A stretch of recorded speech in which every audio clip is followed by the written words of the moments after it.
Okay, and this is video number 4 of my crochet and knit combination hat called Sunny, which you can find a link to the description of in the or the link to the pattern of in the description of this video here. For the record, the yarn that I'm using for this is Dusty Dimples Dusty Sock yarn in her colorway Foxy, and it is absolutely gorgeous to work with. It's super soft. It is so vibrant, absolutely gorgeous. You're bound to love it if you give it a go, and you'll find a link to that yarn in the description as well. So here so far what we have got is a small sample. Obviously you're going to have a much longer hat band than the little sample I have here, but you can see that this small sample actually corresponds to those ridges there on the hat like so. So you just have more going around your head than I currently have on my tiny little sample here.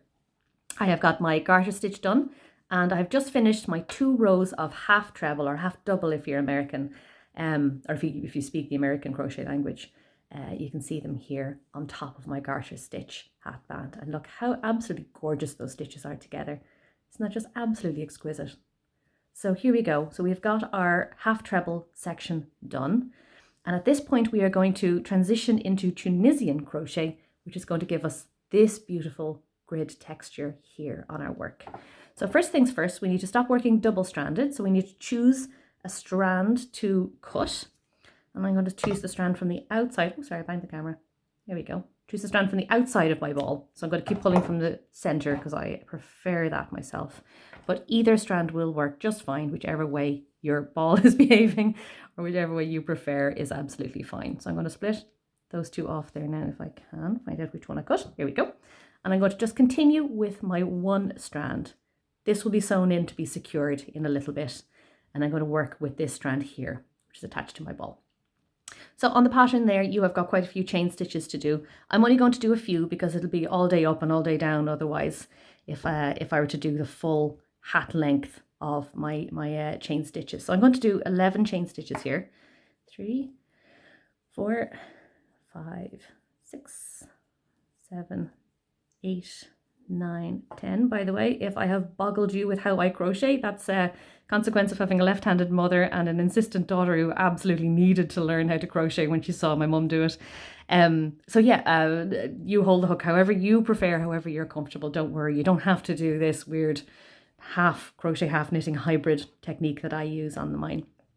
So we've got our lots and lots of chains here on our hat, and this is essentially going to be the depth of my hat. So obviously I need way more, but we'll just do a little bit so you guys can see all the techniques that you need.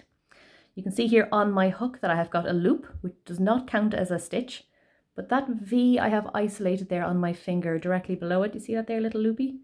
2 little strands. That's my chain stitch directly below the hook, and that's the chain stitch directly below that one, and below that one, and below that one, etc. the whole way down. So I am going to use the loop on my hook to find the chain directly below it and skip it. And I'm going to focus on the second chain down, which is this guy here. And I'm going to pop my hook through that chain. I'm going to yarn over. Remember, knitters watching this as your first technique video for Tunisian, we yarn over in the opposite direction, like so. You guys would kick under more comfortably, but you're actually going to go up, over and around when you're crocheting. And then we pull that chain off our hook, so we're left with 2 loops. Then we find the very next chain down, which is this little lady here. And we're going to do the same exact motion, so yarn over, draw through. Same for the next chain down, yarn over, draw through. Yarn over, draw through the whole way down your set of chains. So I had 11. I skipped the first one, so I'm going to be picking up 10 stitches. You will have way more depending on your chain count there. Bear in mind, of course, that you had a loop at the start of this, so you're going to end up with 11 loops on your hook. There we go. And you can see there we've got 2, 4, 6, 8, 10. Thank the yarn gods, I got it right. There we go. We've got 11 here in total so far. Now I'm going to turn my hat band, so I'm looking at the opposite side, the wrong side of it here, and I'm going to focus on the top of the band.